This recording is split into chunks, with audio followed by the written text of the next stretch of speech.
कुर्सियाँ में बैठ जाइए। सदगुरुदेव महाराज जी, जगत जननी माता जी तथा सभी महान दिव्य विभूतियों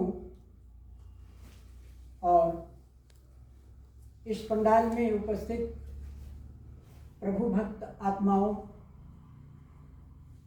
धर्म प्रेमी सज्जनों, बड़े ही सौभाग्य की बात है कि आज हम आप सभी मिलकर सदगुरुदेव महाराज जी के असीम कृपा से इनके चरणों के छत्र छाया में बैठने का मौका मिला है। इसलिए हम आप सभी लोग सौभाग्यशाली हैं, बड़भागी हैं कि आज इस कलिकाल में भी हमें आपको ऐसे सदगुरुदेव महाराज जी की कृपा हम सभी पर बरस रहा है। और तो और सज्जनों, शास्त्र में यह चीज वर्णित है कि जिस जीव को मानव मात्र के अंदर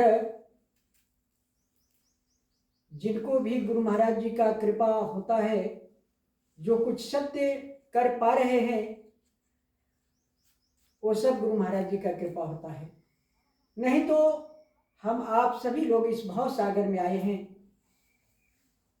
जिसे दुख का सागर कहा जाता है।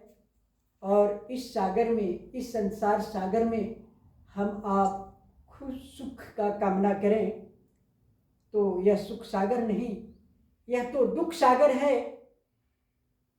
और चलते चलते कहा गया है शास्त्रों में, गुरु नानक देव जी ने कहे हैं कि दुखिया वह सब संसारा और सुखिया वही जो नाम आधारा।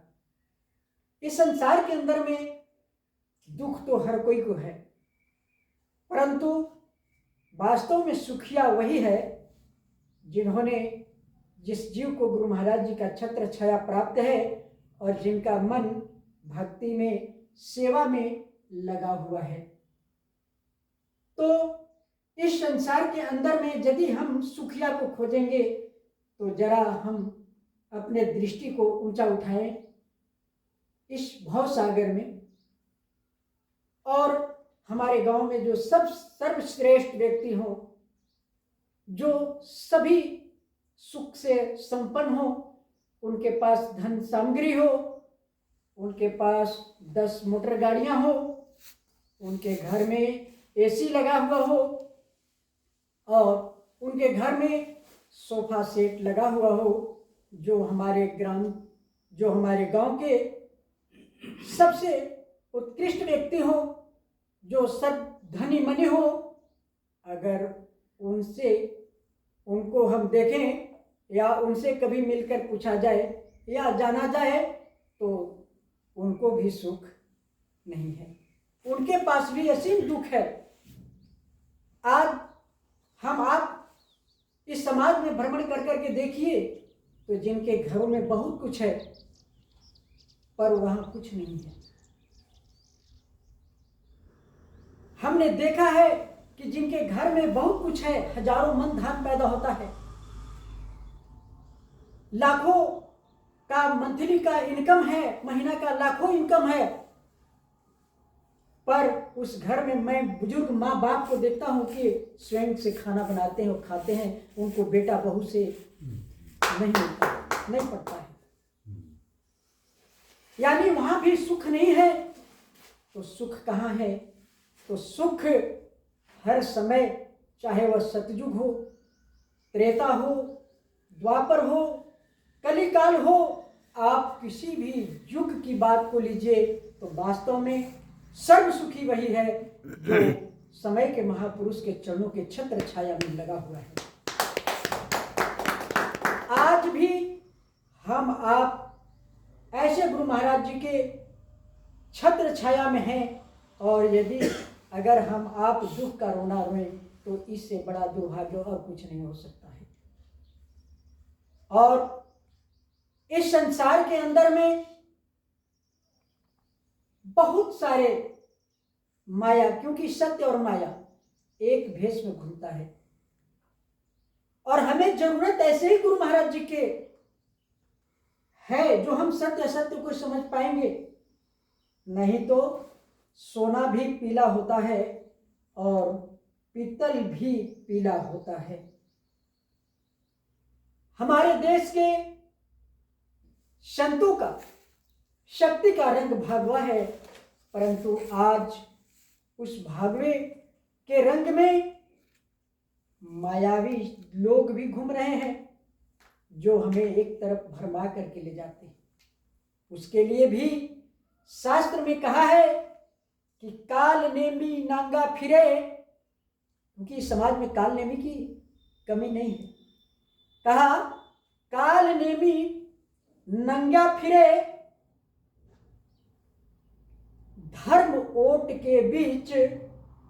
कहा गया है कि काल नेमी आज नंगा मतलब ज्ञानहीन, काल नेमी उनको कहा गया है कि जिनके अंदर में कोई धर्म का मर्म, कोई धर्म की रहस्य नहीं है, फिर भी भगवे वस्त्र धारण कर करके और लोगों के बीच घूम रहे हैं।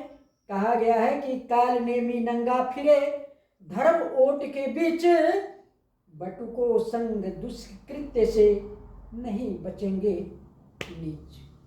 कहा गया है कि ऐसे जो काल नेमी, जो मायावी, माया का धर्म का चादर ओढ़ करके और जो भ्रमण करते हैं, इसमें कितने अर्थ निकलेंगे हम आप समझ लीजिए।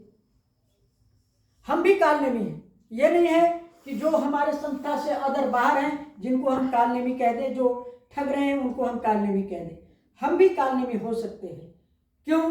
क्योंकि हम गुरु महाराज जी, ऐसे गुरु महाराज जी को प्राप्त कर करके, सिर्फ प्रेमी बन करके, जय सच्चिदानंद कह कर करके और अपने मन को अपने काम में लगाए, और गुरु महाराज जी की भक्ति नहीं, इनकी आज्ञा नहीं, इनकी सेवा नहीं, तो हमारा भी नहीं बचेंगे नीच। वो हम जान करके भी अगर नहीं करते हैं तो हम नहीं बच पाएंगे, इसमें बचेंगे वही। कहा गया कि राम भक्ति अति कठिन है, जस तरवे की धार, और हीले डुले कटमरे सहज ही उतरे पार। कहा गया कि भक्ति, इसीलिए रामचरितमानस के अंदर में गोस्वामी तुलसीदास जी ने लिखे थे हनुमान जी के लिए कि बार बार रघुवीर संहारे। किसी भी कार्य करने के लिए पहले हम आप जान लीजिए, ईश्वर हनुमान जी शक्तिशाली थे।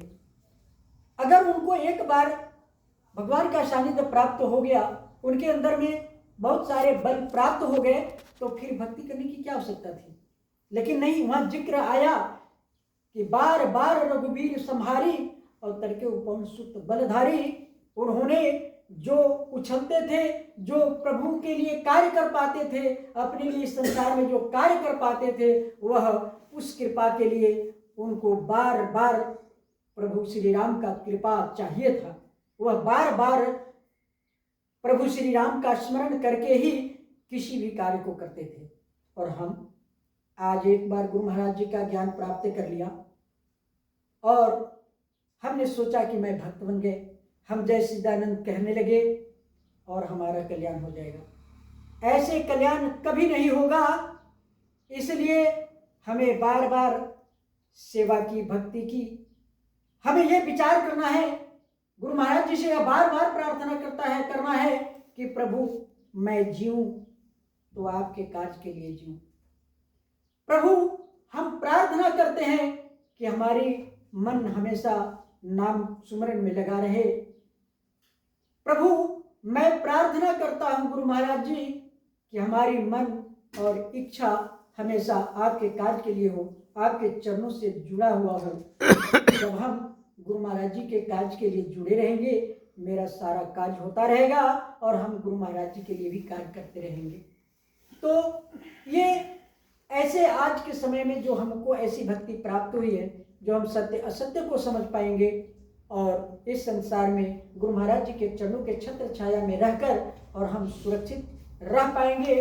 इसलिए हमें गुरु महाराज जी की आज्ञा में और सेवा भक्ति में हमेशा तैयार रहना है। जैसे अभी हमारे प्रेमी जी बोल रहे थे कि चमत्कार धीरेन्द्र शास्त्री के जैसा हो, और बहुत सारे हैं, तो हमारे पास ये जवाब होना चाहिए कि चमत्कार अगर पहचानने की किसी को कसौटी हो तो ये हमारे बीच में चमत्कार ही तो है कि हम बार बार कभी धीरेन्द्र शास्त्री को सुन पाते हैं, देख पाते हैं, कभी देवकीनंदन सम्मानित देवकीनंदन ठाकुर जी को देख पाते हैं, कभी हम अनुराधाचार्य आचार्य जी को देख पाते हैं, प्रशांत किशोर आचार्य जी को ऐसे देख पाते हैं।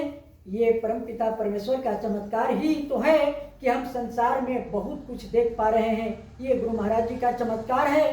ये चमत्कार तो है कि जब हम सुबह रात में कब सो जाते हैं, सुबह कैसे उठ जाते हैं, ये चमत्कार ही तो है।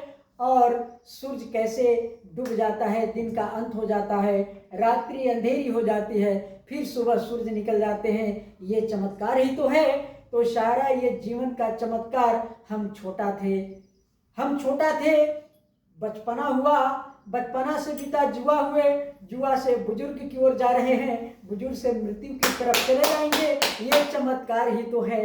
तो और क्या हम चमत्कार दिखना चाहते हैं, और इसी चमत्कार दिखाने वाले के शरण में हमको रहना है कि हम इनकी चमत्कार को हमेशा समझते पाएं और इनके छत्र छाया में हम हमेशा रहें और इनकी सारी चमत्कार को हम समझ पाएं। तो बहुत कुछ नहीं कहते हुए, बहुत आगे और समय मिलेगा, जैसा फिर बात होगा।